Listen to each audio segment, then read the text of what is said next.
everyone, I hope y'all are having a great day. It has been so long since my last video. I know I am absolute trash. Do I have an excuse for such a long absence?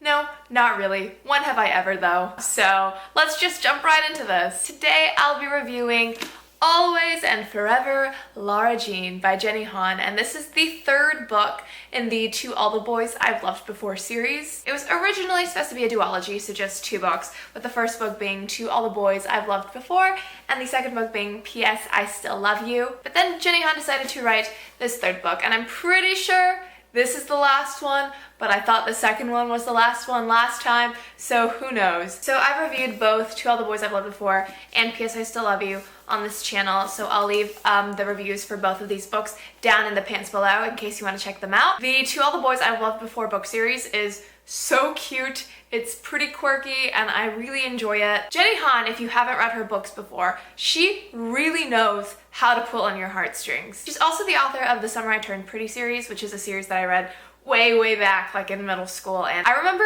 sobbing over those books. They like really got me in the feels, and these books did the exact same thing. So the first book, this is not the first book. I don't know what I'm doing. My brain is just, I'm on summer break, so do I know how to think? Not really. This is the first book.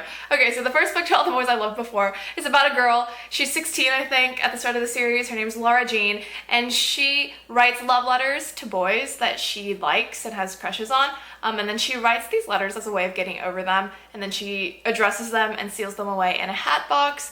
And then one day, all of these love letters get mailed out to their respective recipients, and it causes a lot of drama and chaos, and it's wonderful and adorable. So that's what this first book is about, and if you haven't picked up any of the books in this series yet, and it sounds interesting to you, I would definitely recommend it. Every book in the series makes me smile and makes me happy cry, so if that sounds like it's up your alley, go for it. Now, if you've read the first 2 books in this series, and you're wondering whether you want to pick up this third book or not, I'll tell you this much. This is the weakest book in the series, in my opinion.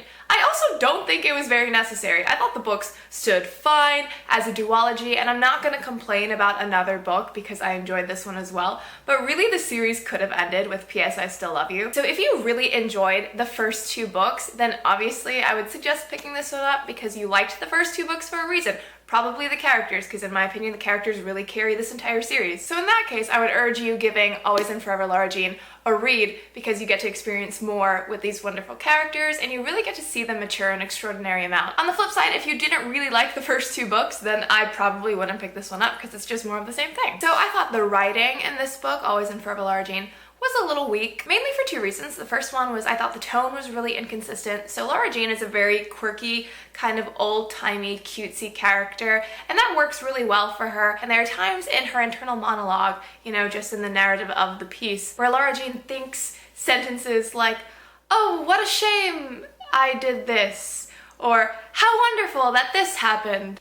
Those lines where the syntax just feels very dated. And I'm not complaining about the syntax itself because I feel like it correlates pretty well with Lara Jean's character, the way she's characterized. However, I am complaining about the fact that it just provides this unwelcome sense of like artificiality to Lara Jean's character, where it feels like she's only old-timey and cutesy and dated when Jenny Han remembers to include it in the book. The second reason that I found the writing to be weak is not really the style itself, but the plot. I just found the plot very aimless. It kind of meandered. So chronologically, the book spans from about March of Lara Jean's senior year, and then it ends the summer before she goes to college. And so the plot of the story just kind of meanders throughout that timeline, and there are really big, huge, and arbitrary time jumps. I just don't think the stakes of the conflict of the plot were all that high, especially in the beginning of the book.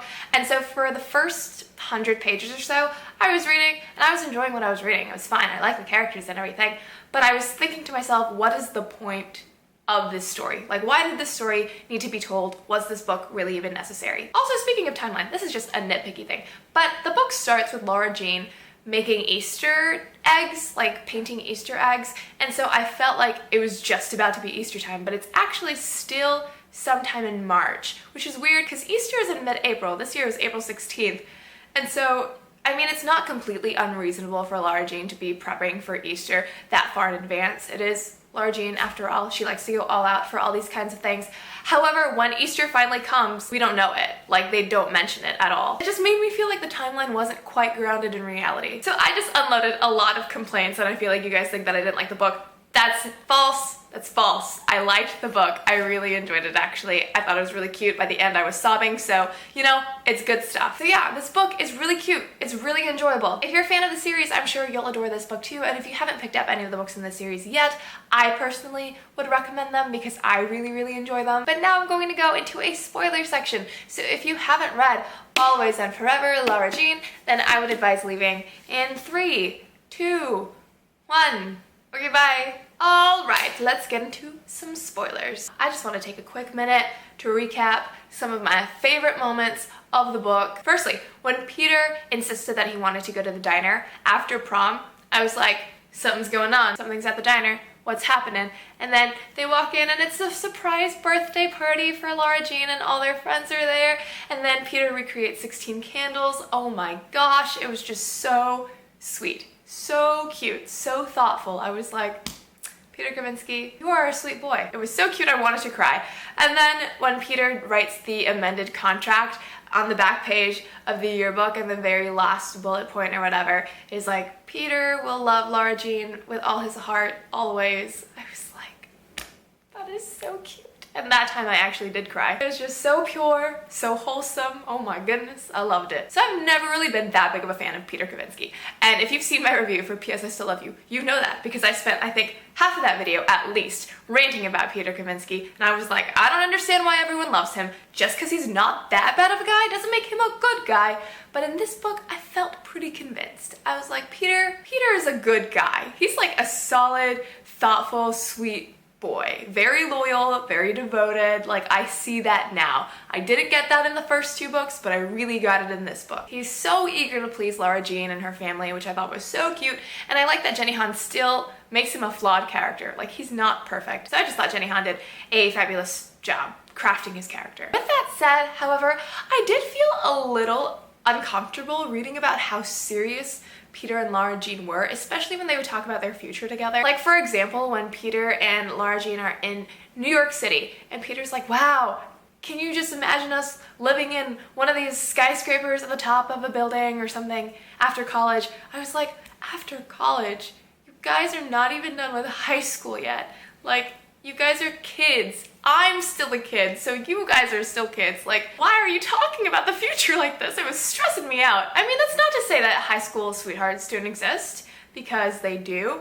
And it's not to say that high school sweethearts don't last forever, because some of them do. I just think that that image is so far from my personal vision of what like a post-college relationship looks like. It was just a little hard to swallow. I think it's because I do have a pretty specific mindset. I just came back from my first year of university, and so I still don't know what I'm doing with my life. So to have these high schoolers be so serious about each other and like be so willing to shape their future, shape their college decisions, shape their whatever based on each other, I was like, so alarmed. And it's weird to say that because I'm not someone who discounts high schoolers. Like, I think high schoolers don't get enough credit as it is. So it's not like a wild idea for high schoolers to be super serious about each other.